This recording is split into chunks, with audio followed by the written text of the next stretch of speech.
Welcome back to vaccine design course.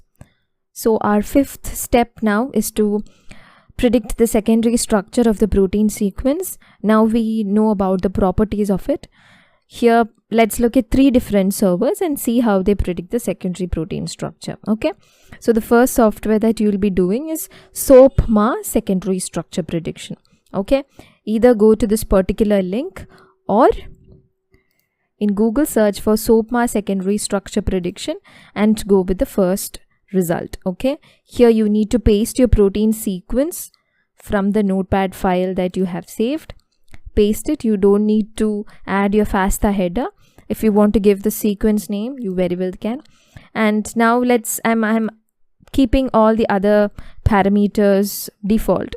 Number of conformational states, all the 4 I'm giving.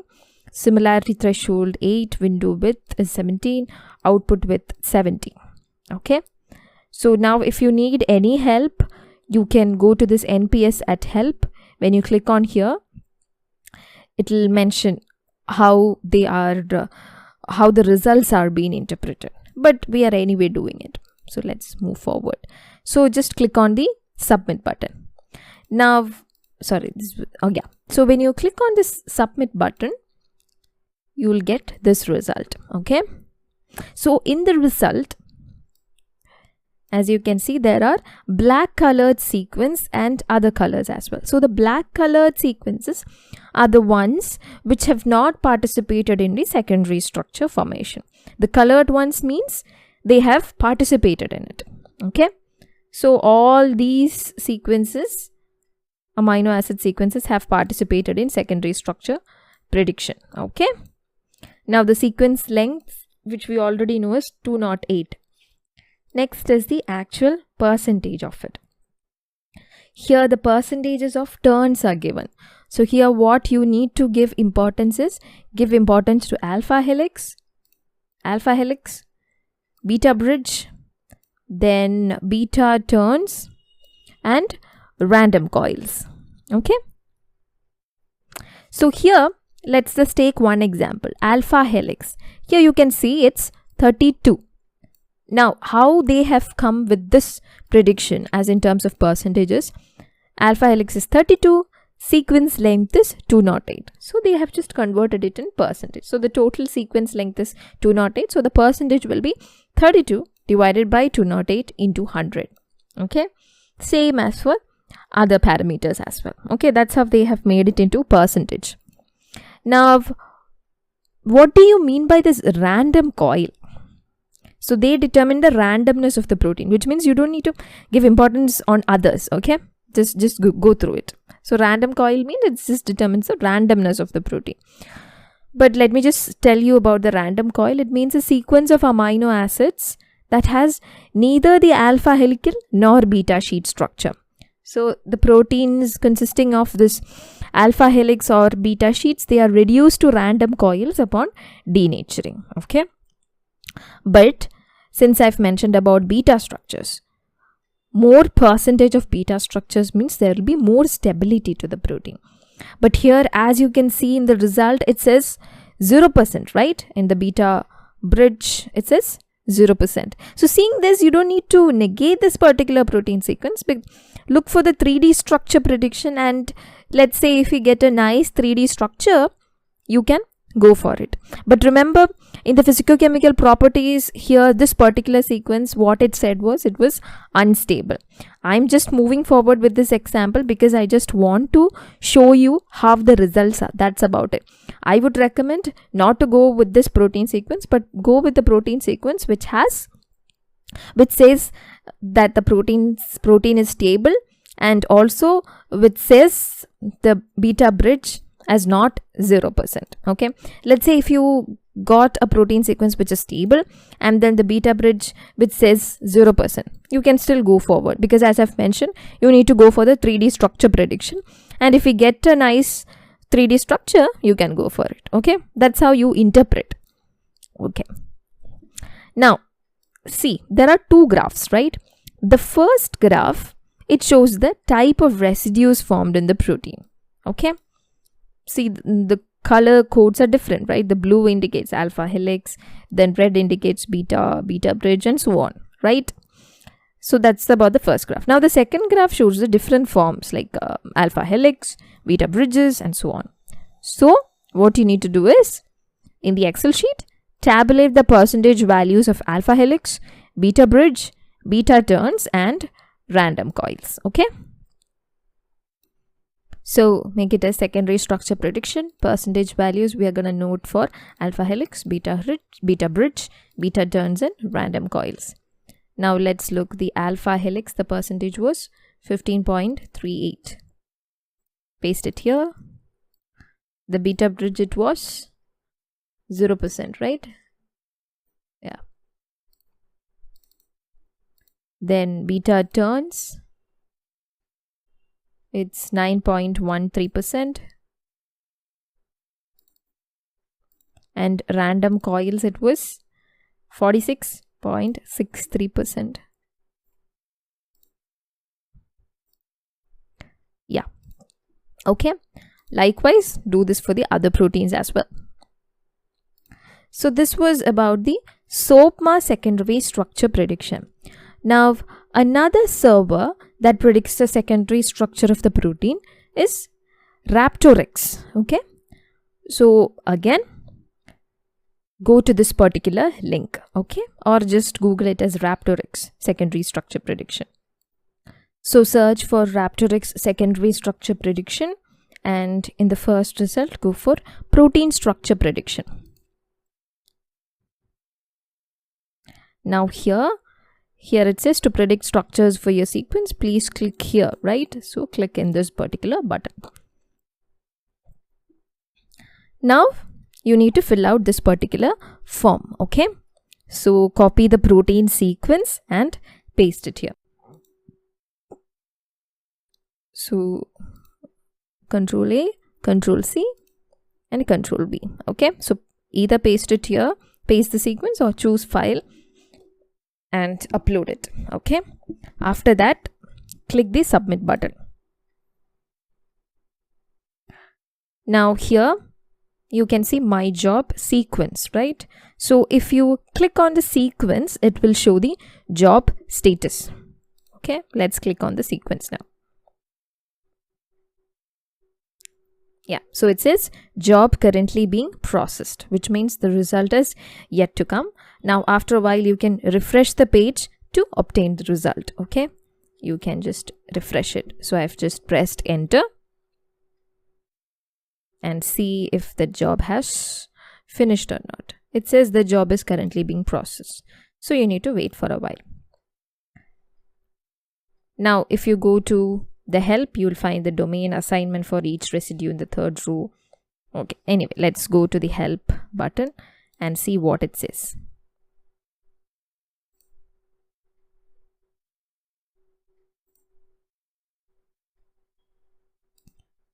Oh, I think you can't go there. Let's wait for the job to finish.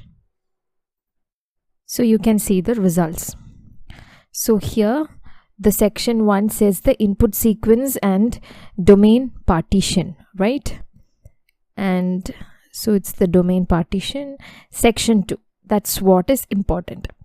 But let's look at the help section and see. Okay, so this was not working, right? Yeah. Let's look at the section 2, which is summary prediction results. Okay, when you look at the right hand side, the summary section, where it has mentioned that the input predicted as one domain. Okay, so which means that it has one domain, and the best template is this 4x aka. So that's the best template, which we'll be again finding it in another server, but please remember this particular template number. Okay, 4x aka. Now the p-value is mentioned, and then overall UGDT is mentioned, how much residues are modeled, and other information, right? So let's look at the last information, which is solvent access. It means solvent accessibility, which means part of the solvent which is accessible to the accessible, part of the protein which is accessible to the solvent. Secondary structure is mentioned, and the number of disordered proteins. So here in this particular protein, five positions is predicted as disordered proteins. Now in secondary structure, this H, E and C, it means H for helix, then you have E, which is for extended strand in beta ladder, and then you have C, which is coil. Okay. Now here in solvent accessibility, you can see E, M and B, where B stands for bury, which means bury legs accessibility to solvent. M means medium, and which is medium accessibility, and E, it's for exposed. Okay, so when you scroll down, you can see the detailed prediction results, which says the secondary structure, disorder proteins, which means disorder means the random coils, and the solvent accessibility regions. See, so you can here click to view the predicted structure property of the whole sequence, and here you can also view the 3D model of it. So here you can actually predict the secondary as well as the tertiary structure. Okay, see. So this is your 3D model. Okay, so when you view the predicted, okay, so it says loading. Yeah. Okay. Yeah. So you have one domain. That's the 3D model for the domain 1. Templates, it's mentioned. And then here it's for the predicted structure property for the whole sequence. Anyway, let's start with the summary. Go for the help button in summary. So here, this is how you need to interpret the result. It says, which I've already mentioned, H and C, then solvent accessibility.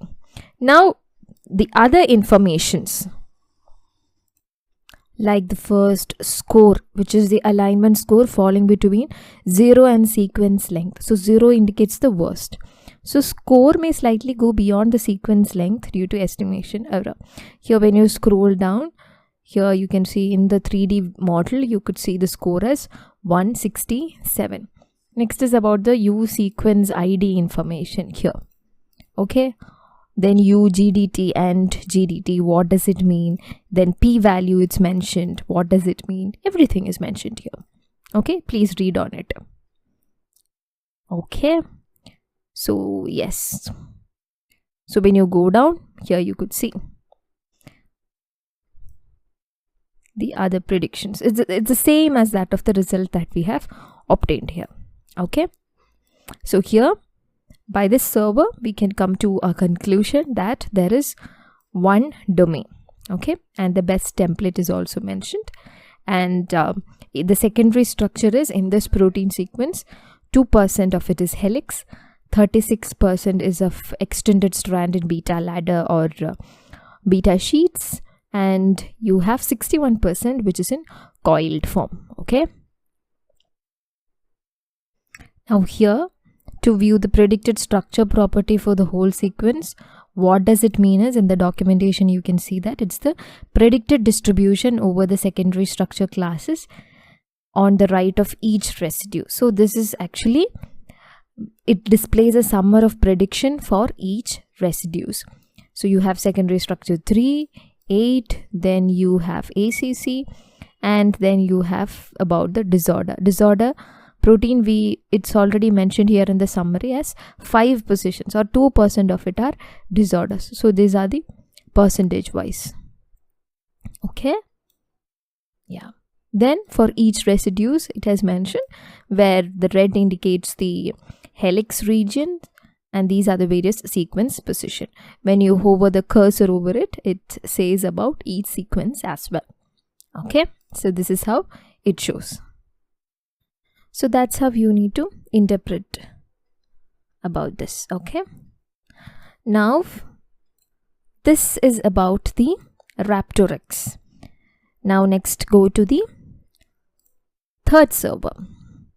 So the other server, which again predicts the secondary structure of antigenic protein sequence, is CyPred. So CyPred, Google it as CyPred secondary structure prediction, or go to this particular link.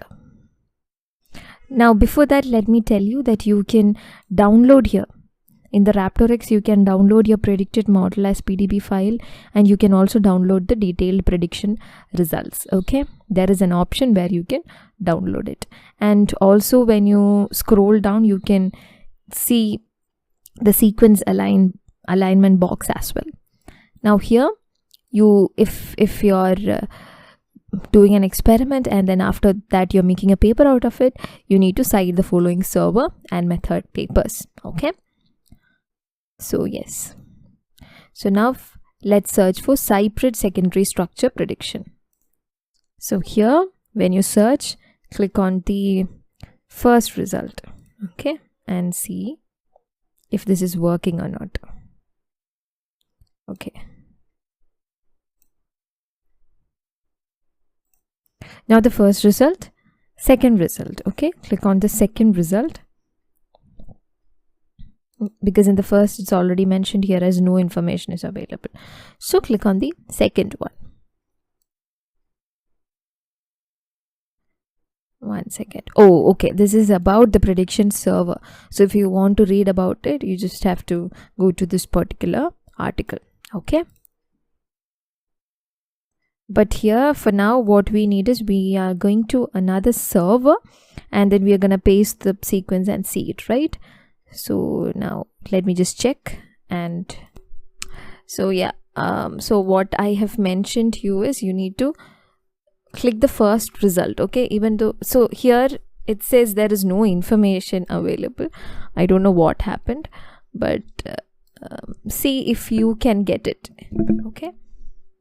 Okay, there is some issue with this server, but let's say if you get it, these are the things that you need to look for. Okay, so there are many prediction methods in this particular server. You need to select for here what we need to predict is secondary structure, right? So select for secondary prediction and also check for disorder prediction. Okay, that's for prediction of protein disorders. Okay, so which means you need to select Cypred 4.0 and Disopred 3. Then when you scroll down, you can paste your protein sequence. Then if you want, you can give your mail ID and click the submit button. Then you will be directed to the results page where you can see sequence plot where different colors indicate what they are.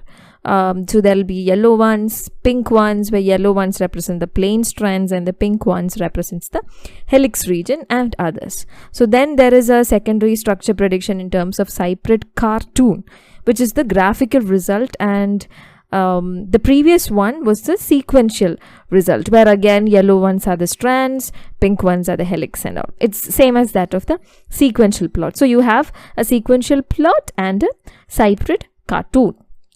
So next, so that's about the three different servers. Okay, maybe you can go to the second server, RaptorX, or even the first server, SOAPMA, and then write in the Excel sheet, or you can actually use the RaptorX values. Write how much is you can write the solvent accessibility. Then you can also write the results of the secondary structures as well, which is actually optional, because here in the Excel sheet you have all these results till here, and then you can you can paste the other sequences, other proteins like this, and then you can look for it and then shortlist the protein and then go forward with it. Okay, it's particularly optional if you want to write the next steps as well in the Excel sheet, so that you can have all the information in one Excel sheet. Okay, so that, I guess you are okay with it. I don't think that I need to again open the Excel sheet for the other steps. You just need to put down all the values and then compare the proteins. That's about it. Okay, so for this session, that's about it. You need to, yeah, so yeah, we are ending it. So what we did was secondary protein structure prediction, where we tried two different servers. There is again one more different server which I wanted to show you, which was Cypred. If you're getting it, please follow these steps. Okay, that's about it. Okay, anyway, in the slide I have mentioned select Cypred, Disopred, MEMSAT and PGen. You don't need to select that. Okay, that that means it's membrane helix prediction and profile based. What we need to select is only the first two, because that's what our aim is, cyprid and disopride. Okay, so yeah, that's about it. Thank you.